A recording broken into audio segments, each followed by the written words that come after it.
AT&T out with quarterly results earlier this morning. The company came in with numbers that were better than the street was expecting, and that stock right now is up by just over 2.4%. Joining us right now exclusively is the company's CEO, John Stankey. And John, welcome. It's great to see you this morning. Good morning, Becky. It's good to be with you.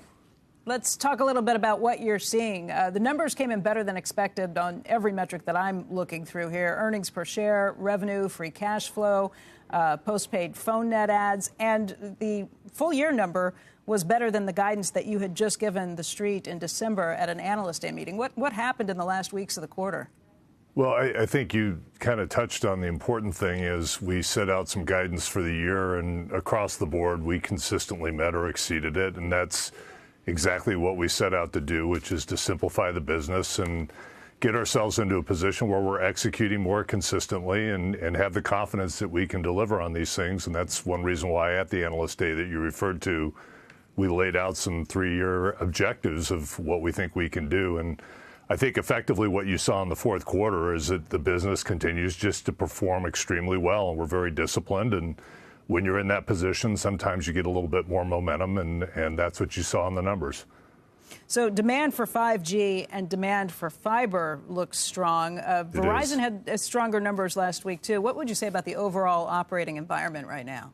I think what you're seeing is that, the products and the services that we put out to the market are really critical and important. And it's a combination of the value that consumers get out of them, the utility that they're able to use them for. And then we have kind of a secular dynamic going on here where connectivity and networking is becoming more and more important. Things like upstream bandwidth, because of what's happening with user-generated content, workloads that are going up into the cloud are becoming more important. That all plays into our strength. And so, we feel pretty good about the dynamics of what's happening overall and how the economy is structured, how technology is moving, and that helps a business like ours. Does that continue into the first several weeks of January, too? Well, it's, obviously I don't want to announce something that isn't public, but, we continue to see customers want to use the product in a strong way. There's always, when you come out of the Christmas holiday season and the sales that go on, there's always a couple of choppy weeks that occur right after that as everything settles back in. And we're seeing that same dynamic go on in the market right now. But typically we have a pretty good handle on how these quarters play out once they run their full cycle. And I don't expect anything different here. John, your stock is up by better than 2.5% this morning in a down market overall. There's a whole lot of questions about what to make of this new AI competitor that's on the scene from China. And people are trying to figure out what this means for U.S., what kind of CapEx spending we're going to continue to see in these areas, if there's a way to do it more efficiently, more effectively. I realize this is not something that impacts you directly, but you play in the data centers. You know what's going on in the tech business. What's your thoughts on what we've seen so far? Well, look, I'd step back and say we're at a seminal change right now. It's just as significant as kind of the commercial founding of the Internet at the end of the 90s. If you want to go back to the mobile revolution, this is going to be a major seminal change. And we're in the very early innings of it. And there are issues that have to be worked through to commercialize it effectively, whether it's power consumption or the number of chips that are available or the best way to structure models.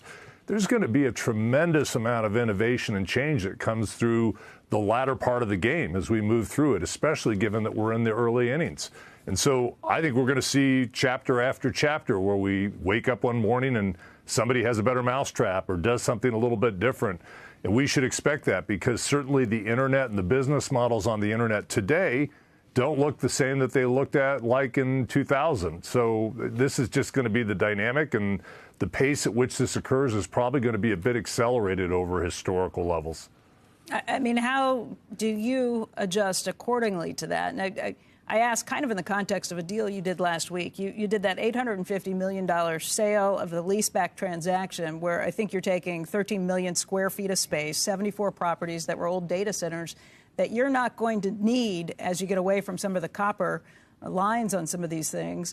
And you sold that off, and I think you get a continuation of that piece. It's a little different than what Verizon is doing. I think they're trying to turn those into data centers that can use for AI. Why don't you talk about your strategy and what you're doing there? Yeah, it might be a stretch to call some of those properties data centers. In many instances, they were central offices with pretty old telecommunications equipment in it. And I think what we're attempting to do and what we will do is we're very cognizant of where we need to keep traffic aggregated in the network so that we're able to manage latencies over time. Those critical properties where we think they have needs over the long haul, we want to make sure we're investing in them to be able to take advantage of the round trip times that we can deliver on our network. We'll do something different with those. But in this case, we had what I felt were some underutilized assets. You know, we've got thousands and thousands of these things. Many of them are out in hamlets all over the United States. And we think we can probably do some things better with them. And more importantly, the arrangement doesn't cause us to leave those facilities. They allow us to use them in a different way so that we can still operate our business from them.